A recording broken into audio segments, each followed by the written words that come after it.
Evangelho de João 5, de 1 a 9. Aquele que pode ficar em pé nesse momento, por favor, fique em pé. Nós faremos a leitura todos juntos, numa só voz, numa só fé, num só espírito e um só coração. Amém? Vamos lá? 1, 2, 3. Passadas essas coisas, havia...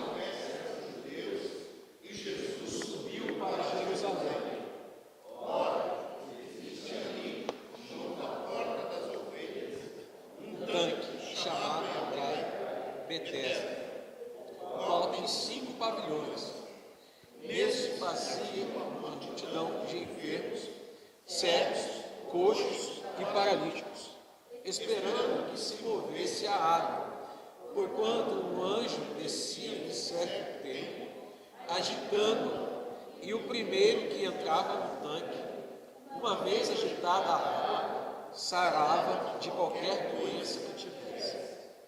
Estava ali um homem enfermo, havia 38 anos. Jesus, vendo deitado e sabendo que estava assim há muito tempo, perguntou-lhe: queres ser curado?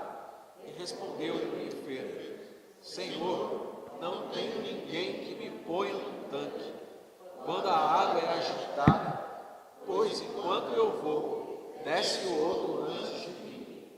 Então lhe disse Jesus: levanta, toma teu leito e anda. Imediatamente o homem se viu curado e, tomando o leito, se pôs a andar. E aquele dia era sábado. Nosso Deus, eu quero pedir a intervenção do Teu Santo Espírito sobre este culto e nas nossas vidas. Fale conosco, Pai. Me use como canal de bênção para abençoar os meus irmãos que estão aqui para ouvir a Tua palavra. E através da minha vida limitada, o Senhor possa de uma maneira poderosa, Deus, levar a Tua mensagem, os Teus princípios aos meus irmãos, os meus amigos que estão aqui nesta noite. Em nome de Jesus. Amém. Amém. Pode assentar, irmãos. Irmãos, esse texto que vamos estudar faz parte da minha série de pregações que eu tenho preparado sobre os 7 sinais que Jesus fez durante o seu ministério, que o apóstolo João registrou no seu evangelho. E esse texto que nós estamos lendo aqui é o terceiro sinal que Jesus fez, registrado por João, e Jesus aqui no caso está na cidade de Jerusalém. Nessa época havia uma festa, não sabemos que festa era essa, mas certamente a cidade estava lotada de peregrinos vindo de todas as partes. Havia na cidade de Jerusalém um tanque chamado Betesda, que quer dizer Casa da Misericórdia. Na verdade, João usa uma palavra grega aqui, que é colúmbetra, que quer dizer, na sua tradução literal, piscina. Piscina. Logo, aquele lugar não era um tanque que armazenava água, mas era um local que as pessoas poderiam mergulhar, um local fundo, a ponto da pessoa poder mergulhar e tomar um banho. Uma piscina grande, um lugar público, e tinha aproximadamente 2 compartimentos de 65 metros cada um deles, totalizando todo o local do espaço, 5.000 metros quadrados. E diz o texto que ele era rodeado por 5 pavilhões. Para entendermos, irmãos, a utilidade desse tanque, é necessário a gente relembrar, na verdade, que na época de Jesus, o poder político exercido ali era do Império Romano. A religião oficial de Roma nessa época era o paganismo, né? E naquela época já acontecia cultos oferecidos aos deuses pagãos. Provavelmente, irmãos, a poucos metros do tanque de Betesda havia um templo erguido pelos romanos, a poucos metros dali, provavelmente, para cultos oferecidos a Esculápio, o deus da cura. Esculápio, segundo a mitologia, era filho de Apolo, cresceu aprendendo as artes da caça e da cura, aprendeu o poder curativo das ervas e da cirurgia, e ele tinha tanta habilidade naquilo que ele fazia, que ele trazia mortos de volta para a vida.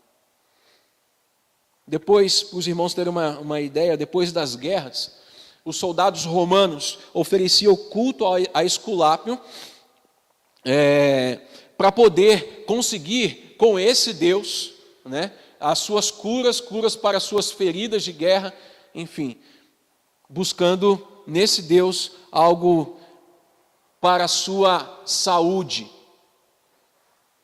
Esculápio foi homenageado com 400 construções de templos que eram verdadeiros hospitais espalhados pela Europa, pelo norte da África e pelo Oriente Próximo, que estavam debaixo do poder de Roma. A cidade de Pérgamo é um exemplo para a gente poder entender como funcionava isso. Depois a gente vai dar uma olhadinha em Apocalipse capítulo 2, que foi até a cidade, a igreja, né, nessa cidade citada por Jesus em Apocalipse. Em Pérgamo havia um templo, hospital, erguido a Esculápio para tratamento psicoterápicos. Então, lá em Apocalipse, capítulo 2, verso de número 13, o próprio Jesus vai dizer assim à igreja: conheço as tuas obras e onde habitas, que é onde está o trono de Satanás. Esse trono de Satanás é um templo erguido para Esculápio, nessa época, nessa cidade. Os pacientes, eles tinham que sentar em volta de uma fonte de água, entre aspas, sagrada, e beber dessa água, e tinham também que atravessar um túnel de 300 metros de água corrente. Eu sei que parece um pouco contraditório para os irmãos, mas Jerusalém, o centro do judaísmo no mundo, estava repleta de paganismo trazido pela cultura grego-romana. E a cidade dividia o espaço entre o culto ao Deus de Israel e também aos deuses pagãos. O próprio Jesus exorta os judeus religiosos, dizendo o seguinte, Mateus capítulo 23, verso 24: condutores cegos, que coais um mosquito e engolis um camelo. Essas são as palavras de alguém que provavelmente está muito chateado com o povo de Deus, com a postura do povo de Deus. É importante notar, irmãos, que Jesus, ele não ordena o paralítico a mergulhar nas águas do tanque, que também é uma ordem, uma postura completamente diferente, porque Jesus, com um outro homem cego, ele tem uma ordem diferente para ele. Abra sua Bíblia, lá na frente, João capítulo 9, verso de número 6 e 7. Olha só aqui que Jesus, a postura de Jesus diante de um cego, num outro tanque.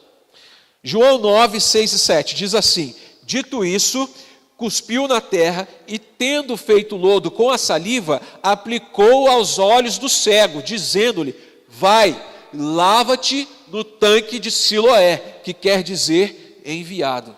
Ele foi, lavou-se e voltou vendo. Pode voltar em João capítulo 5.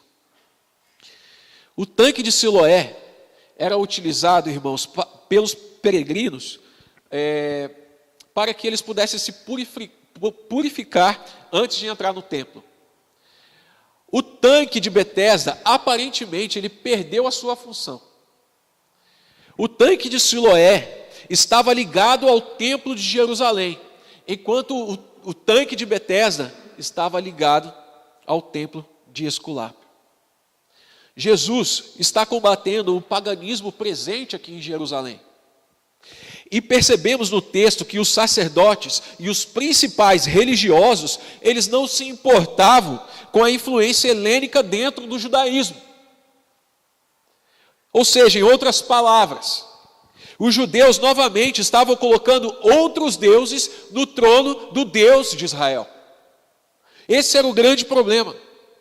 Esse homem paralítico, qual nós lemos aqui no texto de João 5, ele está no lugar errado, mas o seu coração sincero, que busca uma possível cura no tanque de Betesda, vai mover o coração de Jesus.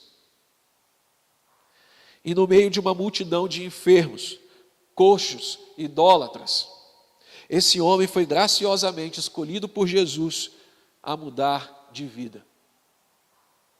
Então eu gostaria de listar aqui algumas lições a respeito da postura deste homem com os irmãos, dantes paralítico, e compreender com os irmãos a postura que Jesus espera dos seus discípulos. E a primeira lição que eu quero tirar do texto aqui com os irmãos é o seguinte: deposite a sua esperança naquele que pode resolver os seus problemas. Eu vou repetir: deposite a sua esperança naquele que pode e tem poder para resolver os seus problemas. O verso de número 5 e 7 de João 5 vai dizer o seguinte: estava ali um homem enfermo havia 38 anos. Jesus, vendo-o deitado e sabendo, desculpe, irmãos, e sabendo que estava ali assim há muito tempo, perguntou-lhe: queres ser curado? E respondeu-lhe o enfermo: Senhor, não tenho ninguém que me ponha no tanque quando a água é agitada, pois enquanto eu vou, desce outro antes de mim. É importante, irmãos, observarmos que esse dia era um dia comum como muitos outros. Havia pessoas festejando, havia pessoas sofrendo, havia pessoas ali vislumbrando a beleza do templo e havia pessoas cegas. Havia pessoas desfrutando de boa saúde e havia pessoas enfermas. Haviam pessoas dançando, porque era uma festa, e havia pessoas paralíticas. Um dia normal como todos os outros, todos preocupados em viver as suas próprias vidas. Um dia normal. Mas segundo a Escritura, havia no tanque de Betesda um homem enfermo, paralítico, há 38 anos. Ele não era um paralítico de nascença, porque, segundo o versículo 14, o próprio Jesus diz, ele afirma que foi o pecado a causa da paralisia física e espiritual daquele homem. E esse homem estava lá no tanque todos os dias em busca de uma cura. Se você observar o verso 4, meu irmão, minha irmã, ele está entre colchetes. Na minha Bíblia está assim, que é a versão atualizada. Provavelmente a sua também. Está? Sim? Está entre colchetes.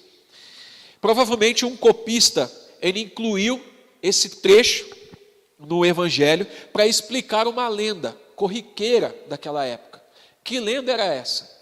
Que todas as vezes que a água daquele tanque fosse agitada por um certo anjo, quem adentrasse primeiro no tanque era curado, era sarado da sua enfermidade. Por essa razão, milhares de enfermos estavam lá, na beira daquele tanque, buscando uma cura para a sua enfermidade. Todos buscavam desesperadamente a cura. Estavam lá por causa de uma lenda, ou estavam lá porque acreditavam nos seus deuses, ou somente aproveitando uma oportunidade. O fato é que todos estavam lá. Contudo, me chama muita atenção a postura deste homem, porque pense comigo, irmãos, ele está lá, indo lá no tanque todos os dias, há 38 anos. Já era tempo suficiente para que ele pudesse se conformar com a sua paralisia. Se coloque no lugar desse homem. Talvez ele dependesse até mesmo dos seus parentes ou dos seus amigos para carregar ele da casa dele até lá. E todos os dias, limitado pela sua paralisia, provavelmente ele em algum momento ele ouviu palavras de desencorajamento. Desista. Se conforme com a sua paralisia, olha para as suas pernas, não tem o que fazer, ninguém vai te ajudar. Mas a postura deste homem é exatamente ao contrário, é uma postura de esperança, que um dia ele alcançaria misericórdia. Afinal de contas, Betesda significa casa da misericórdia, então ele estava buscando misericórdia. Por 38 anos, esse homem viveu momentos singulares na sua vida. E as Escrituras não afirmam isso, irmãos, mas eu quero pedir aqui uma licença poética para imaginar o que aquele homem estava passando naquele momento. Talvez algumas pessoas ali foram curadas. Talvez esse homem tenha visto a cura acontecer na sua frente. Talvez esse homem tenha visto coisas sobrenaturais acontecendo na frente dos seus olhos, na vida de outras pessoas. Talvez um leproso ali naquele tanque, na hora que a água se agitou, ele adentrou o tanque, foi curado. E ele passando na frente do paralítico, de repente até acenando para o paralítico, ó, espera, a sua vez vai chegar. E sabe o que é pior do que não ser curado? É ver outra pessoa ser.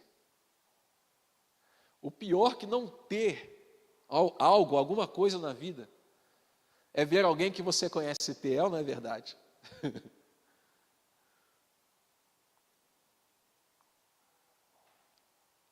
Sem hipocrisia nenhuma. Talvez esse homem estivesse pensando, que horas vai chegar a minha vez? E dias passando, e meses passando, e anos passando, as pessoas sendo curadas e passando na frente dele. E talvez a inveja estivesse tomando conta do seu coração.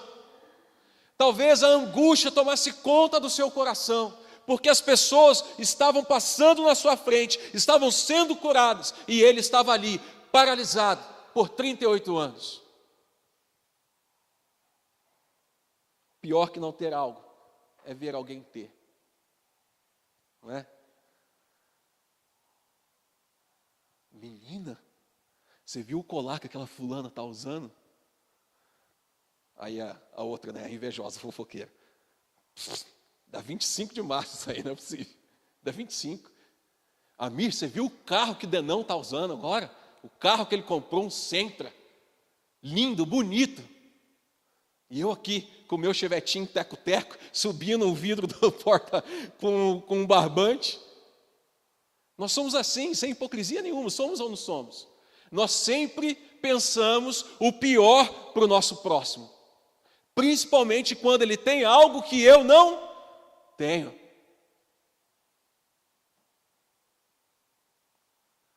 Principalmente quando ele tem algo que eu não tenho. Observe mais. Esse homem não somente, ele é desprovido da cura. Pessoas estão sendo curadas. Esse homem não. Mas ele também é alvo da indiferença das pessoas ao seu redor. Preste atenção aqui, irmãos. Na nossa primeira lição, eu quero frisar com você. Deposite a sua esperança naquele que tem poder para resolver os seus problemas. Não confie em homens. Confie no Senhor. Confie em Deus. Há 38 anos esse homem estava no mesmo lugar, ninguém se compadecia dele, nada acontecia em sua vida, ninguém olhava para a sua dor. Certo dia, o Nazareno, Jesus Cristo, está passando por ali perto, e ele vem adentrando a porta das ovelhas, e ele avista esse homem paralisado, e ele chega perto desse homem, perto da onde ele estava deitado, e ele faz uma pergunta que mexe com as minhas entranhas. Tem algumas coisas no Evangelho, irmãos, que quando eu estou lendo assim, mexe muito com a minha cabeça assim. Porque Jesus, olha só, Jesus, ele tem sábias palavras, ele está no monte, pregando para os discípulos e para a multidão, falando das bem-aventuranças. Quantas palavras maravilhosas Jesus teve para aquelas pessoas. E diante de um homem paralisado há 38 anos, eu acho engraçado isso, ele chega para o homem que está deitado e ele pergunta, quer ser curado? Não foi a única situação que Jesus fez isso. Numa outra situação, Jesus está pregando para a multidão está percorrendo as estradas, seguindo Jesus, os discípulos estão com Jesus, e um cego vê Jesus caminhando e diz: Senhor, filho de Davi, tem compaixão de mim. E Jesus escuta aquele homem gritando, e Jesus se compadece dele. E o que Jesus pergunta para esse cego? O que queres que te faça? O que você acha que esse cego pensou? Talvez um cão-guia, né? Para ir ajudando ele na estrada, sei lá. Mas que pergunta interessante que Jesus faz no momento desse. Quer ser curado? Qual é a resposta do paralítico? O que ele responde? Sim, ele responde sim. O que ele responde, irmão? Sim ou não? Pode responder. O que ele responde? Sim ou não? Ele responde sim. Sim? Na minha Bíblia ele não respondeu sim. E ele também não respondeu não. O que ele fez? Engraçado. Todos os dias esse homem estava esperando ser curado pela ajuda de alguém. Todos os dias ele aguardava ser colocado no tanque para ser curado. A sua esperança estava no homem, a sua esperança estava numa lenda, a sua esperança estava num Deus qualquer, e quando esse homem tem a oportunidade da vida dele, era simplesmente dizer: sim, Senhor, eu quero ser curado. Mas ele reclama da sua limitação. Ele reclama das pessoas que são indiferentes com ele. Ele reclama dos outros que chegam primeiro que ele. E deixa eu te perguntar uma coisa, meu irmão, minha irmã, em nome de Jesus. Há quanto tempo você está passando por esse problema seu? Há quanto tempo você enfrenta essa tempestade que te atormenta a vida? Se você depositar a sua esperança em Deus, Ele vai ao seu encontro. Se você persistir em querer vencer o mal na sua vida, Deus vai te honrar.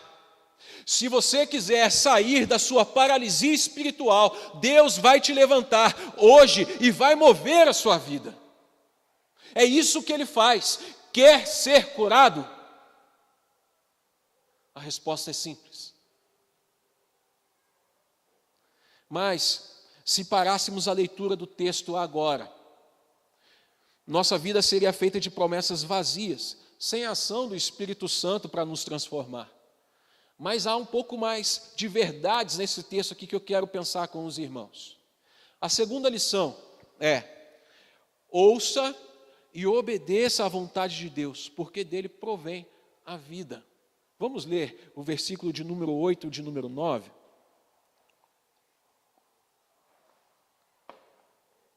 Então lhe disse Jesus: levanta-te, toma teu leito e anda. Imediatamente o homem se viu curado e, tomando o leito, pôs-se a andar, e aquele dia era sábado.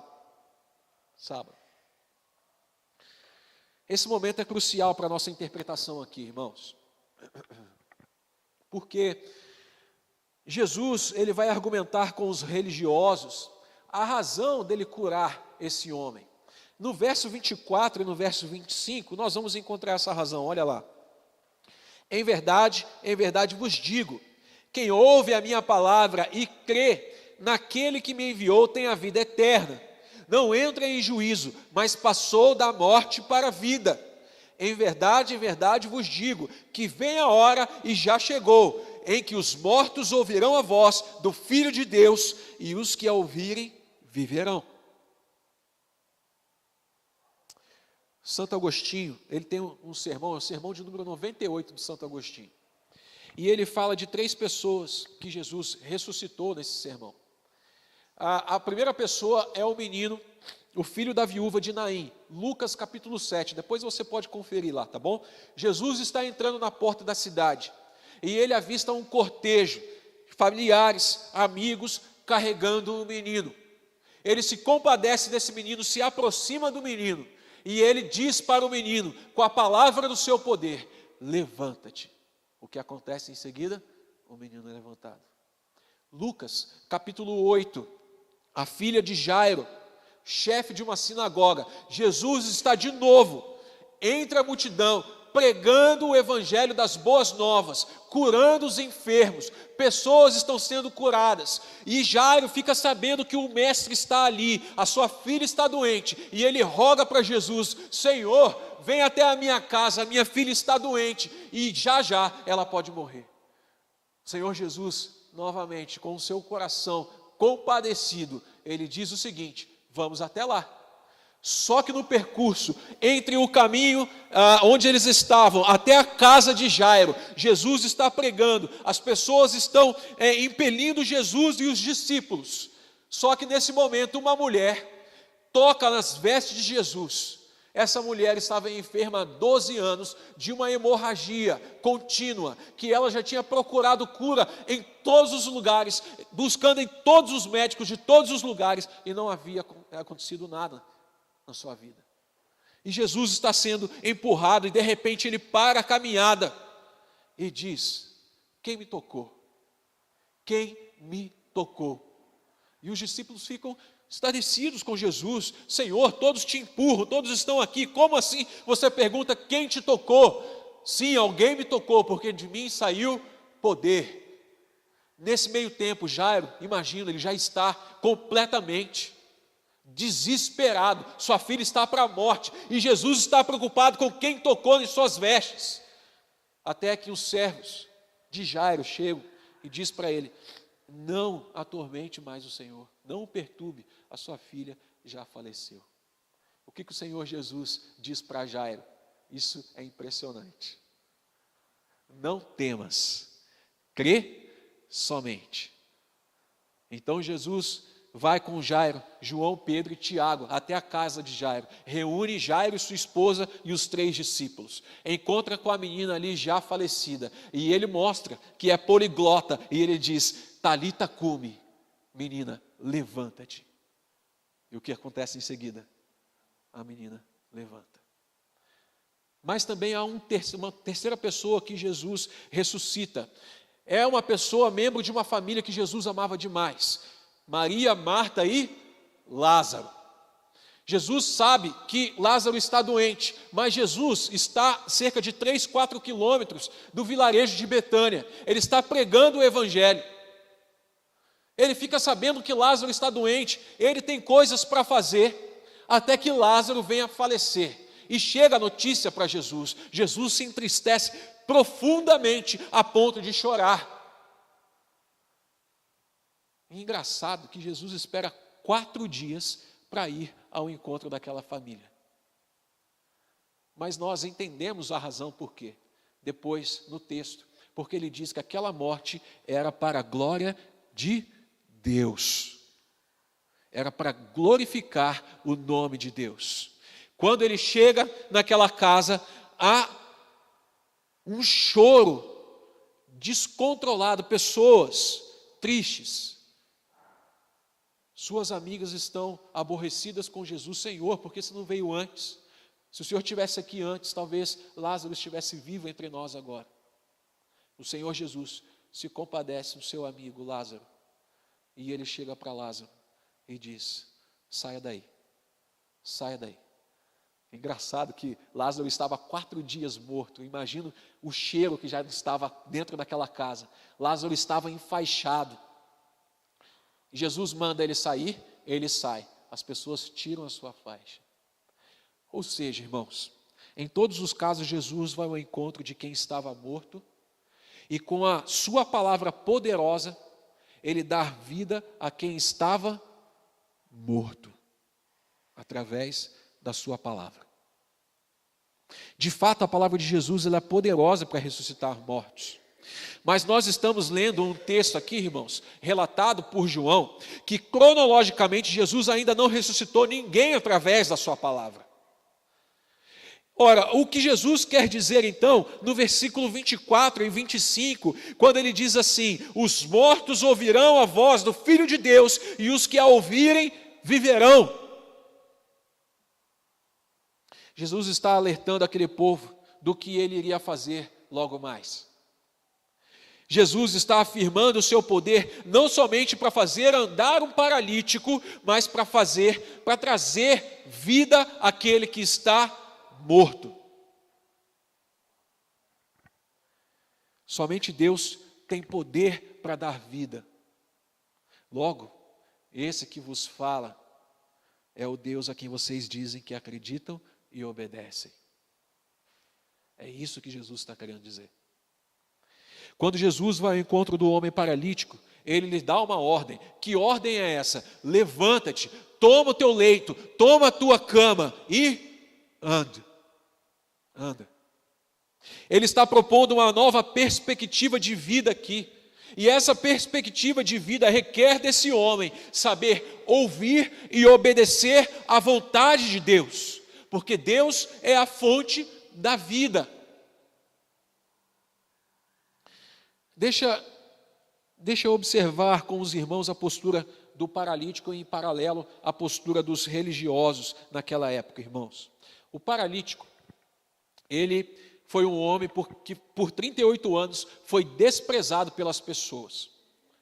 Os religiosos são aqueles que desprezavam os necessitados. Lembra da parábola do bom samaritano? O paralítico, ele se importava em obedecer a Deus. Os religiosos, eles se importavam em obedecer às interpretações da lei. O paralítico, ele experimentou o poder de Deus. Os religiosos perseguiam a Jesus contra o seu poder. O paralítico, ele passou a andar depois que ele encontrou-se com Jesus. Os religiosos, eles se mantiveram paralíticos na sua religião. Esses religiosos encontraram aquele homem caminhando com a sua cama nas costas. E há 38 anos, este homem que estava morrendo à beira de um tanque, desprezado pelas pessoas, e o que chama a atenção dos religiosos é uma cama sendo carregada no sábado. O que é um absurdo. Os judeus provavelmente deveriam conhecer aquele homem. Ele estava ali no tanque há 38 anos. 38 anos de angústia, 38 anos de solidão, 38 anos de inércia, de dependência física, 38 anos de choro. E o que assusta os judeus, o que assusta aqueles religiosos, é ver esse homem com uma maca, com uma cama sendo carregada num sábado, e não um paralítico que caminha com as suas próprias pernas.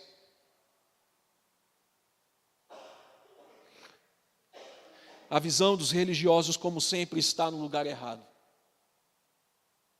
Era para eles estarem olhando para as pernas do paralítico e não para a sua cama.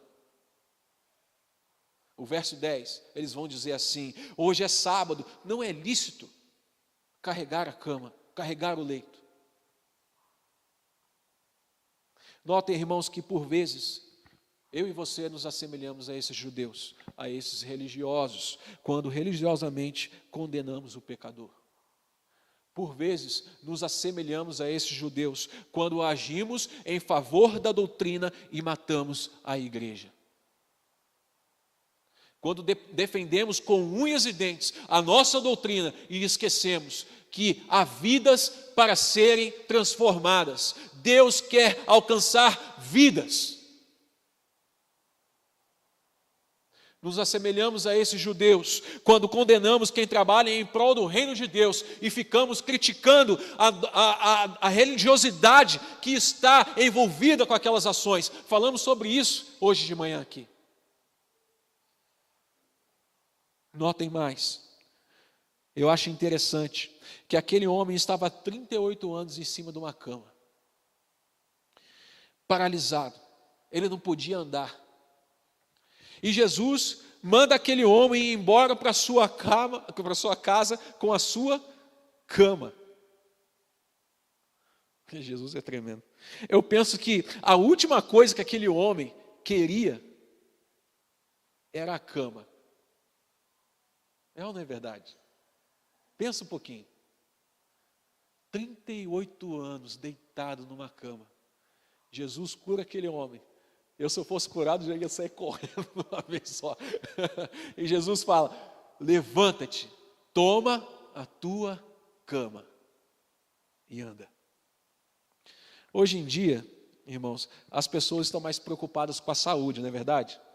Eu percebo isso porque eu trabalho na área de saúde. As pessoas estão praticando mais atividade física, estão fazendo a sua reeducação alimentar, a sua dieta, enfim. Tem muita gente que exagera no esquema, né?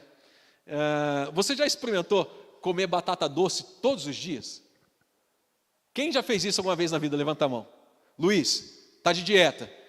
Está comendo batata doce todo dia ou não? Tá nada, em nome de Jesus. Né? Está correndo de batata doce. Irmãos, imagina você vai decidir a partir de amanhã fazer uma dieta.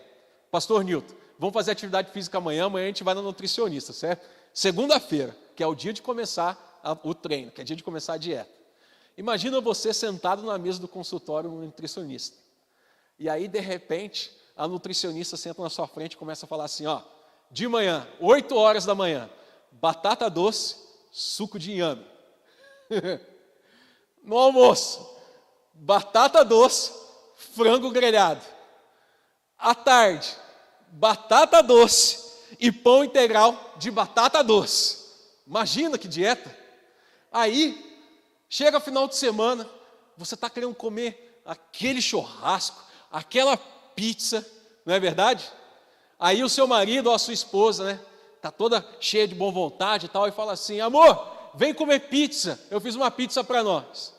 Aí você fala, oh, aleluia, vou sair da miséria hoje. Aí você vai até a cozinha, chega lá, olha aquela pizza suculenta, e você pergunta assim, amor, foi você que fez? Ela, sim, foi eu que fiz. Eu peguei a batata doce da geladeira para fazer a massa, eu peguei o brócolis. Imagina a situação, batata doce todos os dias. Hã? Que delícia, que delícia. Voltando ao caso aqui do paralítico. 38 anos de batata doce. Pensa.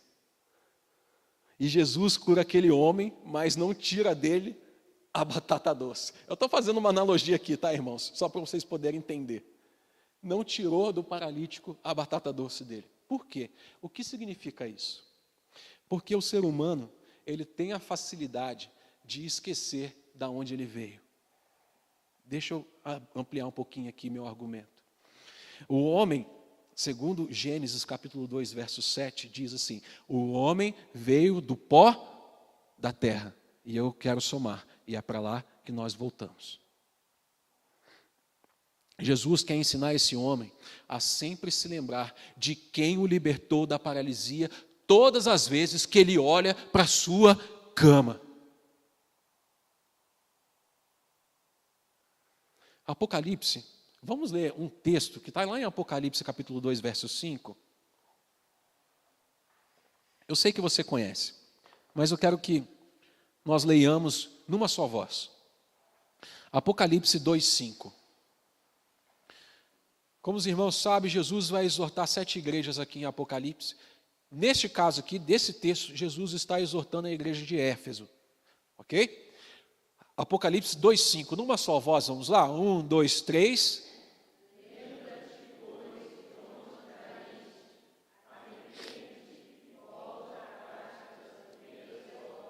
Isso.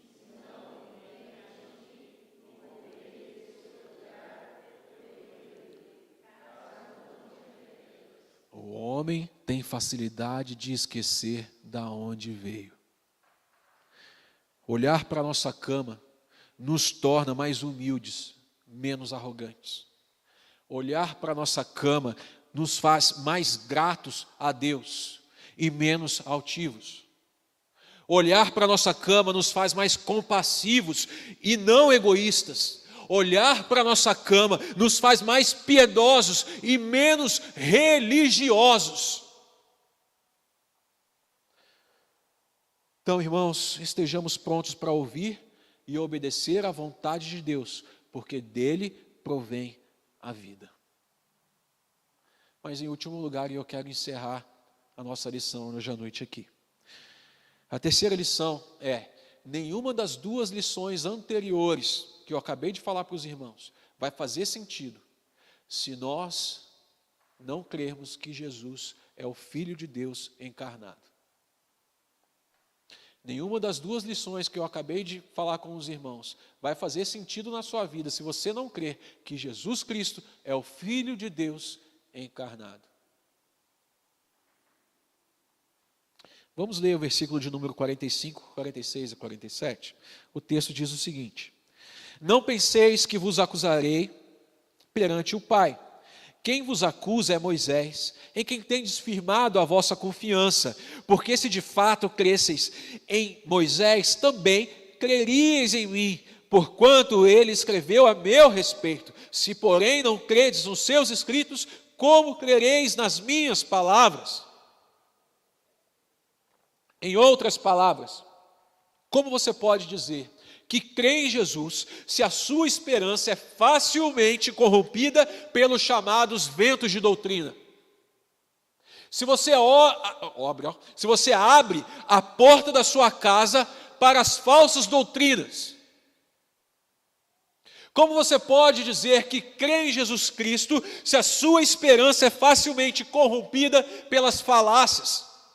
Como você diz que crê no Senhor Jesus, se a sua esperança é corrompida pelos lobos mentirosos que te impelem há 38 anos de paralisia?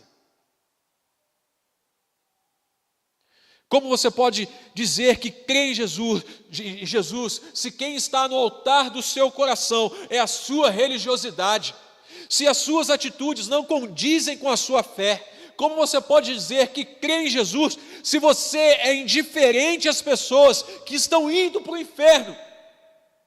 Como você pode dizer que crê em Jesus se você não se posiciona diante deste mundo? Depositar a esperança em Deus, ouvir e obedecer à vontade de Deus, é dizer ao mundo que o nosso Deus vive. Amém? Quando Jesus se encontra com o homem curado no templo, ele urgentemente desfere um sermão. Olha, que já está bom, a sua aparência está bem melhor, você já está andando. Mas Jesus continua com uma exortação, e ele diz o seguinte: não peques mais, para que não te suceda coisa pior. Irmãos, sabe o que é pior do que 38 anos paralisado numa cama? É a condenação eterna no inferno. Pior do que 38 anos de paralisia é uma vida inteira, eternamente, de sofrimento no inferno. Eu olho para a história desse paralítico e eu aprendo com ele a não esquecer da minha cama. Ou seja, eu aprendo com ele a não esquecer daquele que me libertou, porque de Deus provém a vida. No primeiro instante, esse homem que estava paralítico, ele não consegue discernir direito as coisas. Jesus está ali, ele se encontra com os religiosos, e ele diz: foi o homem que me curou, que me mandou andar e carregar a cama. E ali aquele homem recentemente curado por Jesus está sendo sufocado pelos argumentos religiosos, dizendo assim: pode carregar sábado, pode curar sábado, a lei permite ou a lei não permite. Mas o segundo encontro com Jesus é crucial para aquele homem entender que Deus está acima de qualquer religião. O segundo encontro com Jesus é crucial para aquele homem entender que nem todas as religiões levam a Deus, que só Jesus pode libertar o pecador do inferno. Ele é o caminho, Ele é a verdade, Ele é a vida. Que a sua postura vai incomodar o mundo e os religiosos quando você diz assim: foi Jesus que me libertou da paralisia e moveu a minha vida. Preste atenção, irmãos, porque não podemos perder o ponto aqui. Você crê verdadeiramente que Jesus é o Filho de Deus? Quem crê diz amém. Porque quem crê se incomoda com o pecado. Quem crê não deturpa a religião de Deus. Quem crê que Jesus é o Filho de Deus, tem poder em Cristo para saquear o inferno. Quem crê que Jesus é o Filho de Deus, anuncia este Filho. Jesus prova de 3 formas ser o próprio Deus encarnado, aqui mesmo, no seu discurso com os religiosos. E eu quero citar os 3 aqui para os irmãos. Primeiro, ele vai dizer que João Batista testificou de Jesus ser o Filho de Deus. Olha só lá o versículo 32 e o versículo 33. Outro é o que testifica a meu respeito, e sei que é verdadeiro o testemunho que ele dá de mim.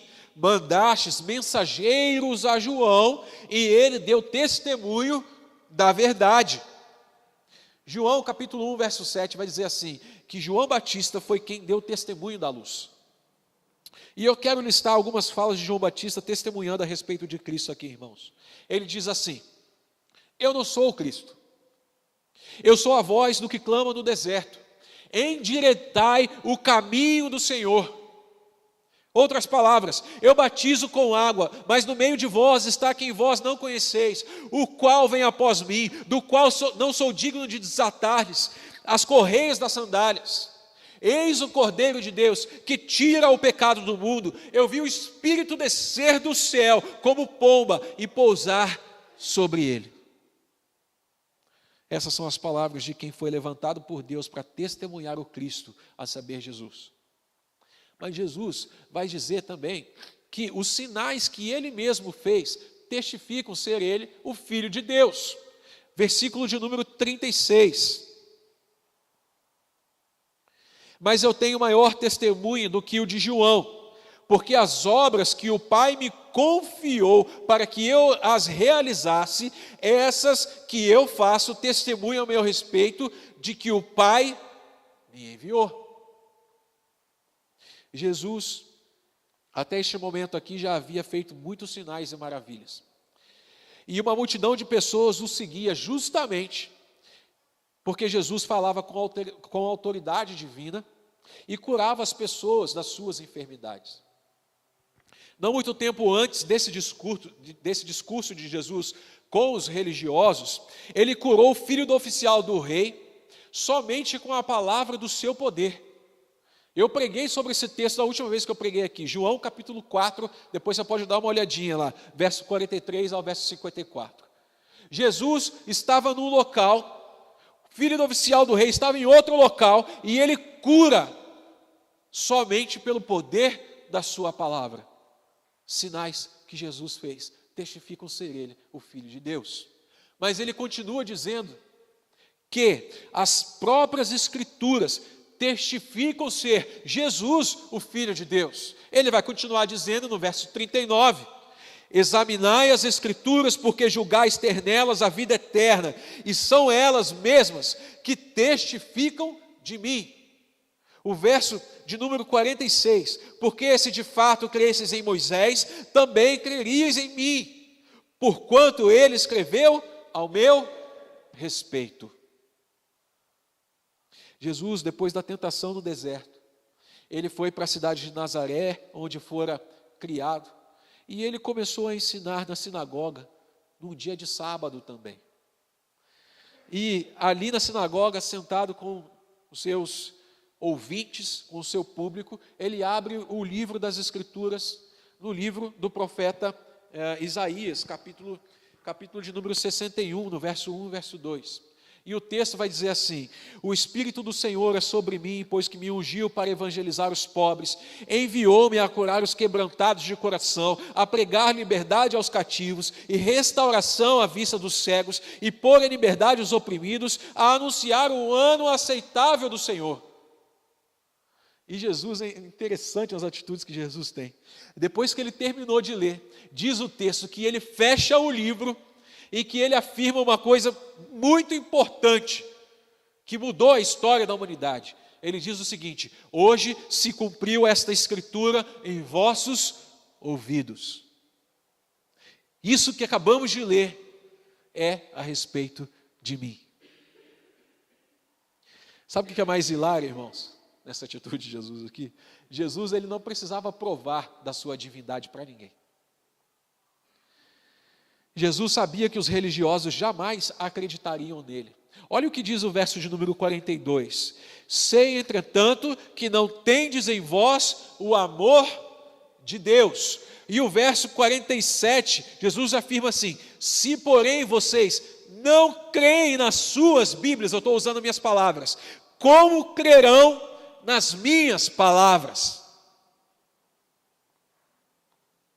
Portanto, o que Deus está querendo nos ensinar é que se cremos que Jesus Cristo é o Filho de Deus, então devemos ter esperança na vida dele.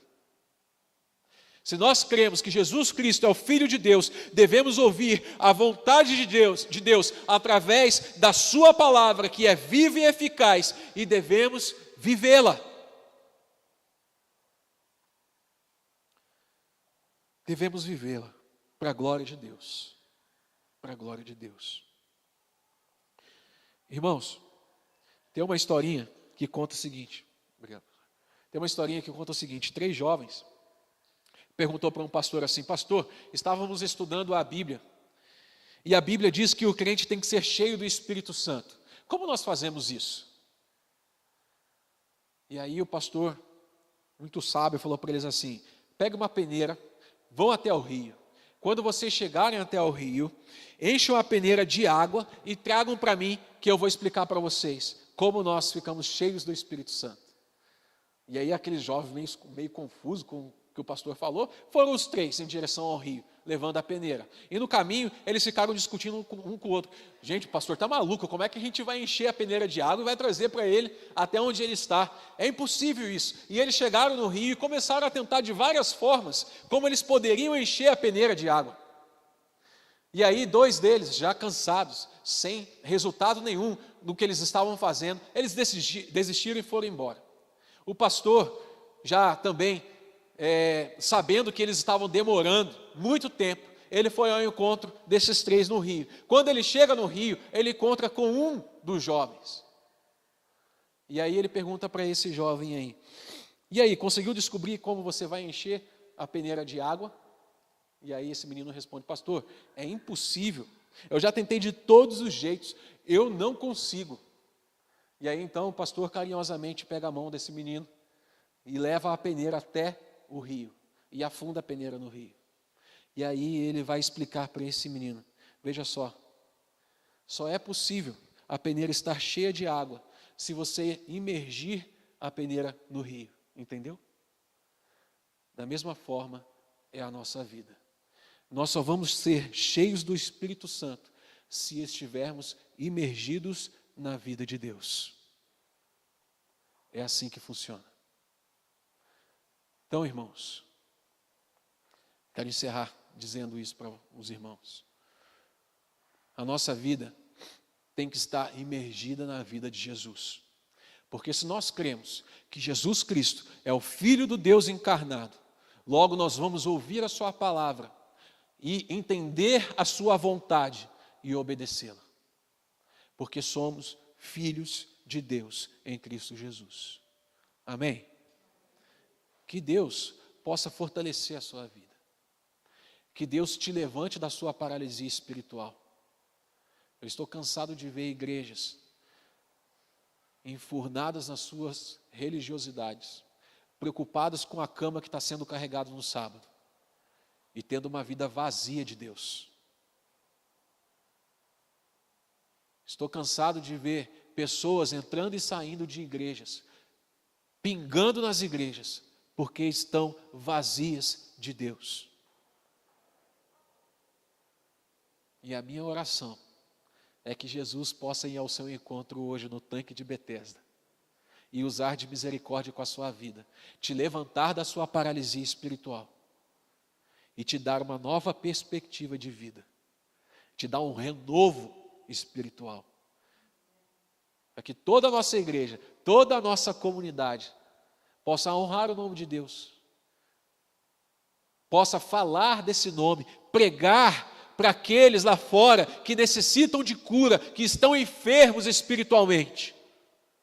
Nós somos aqueles que levaremos a vida de Cristo para essas pessoas, em nome de Jesus.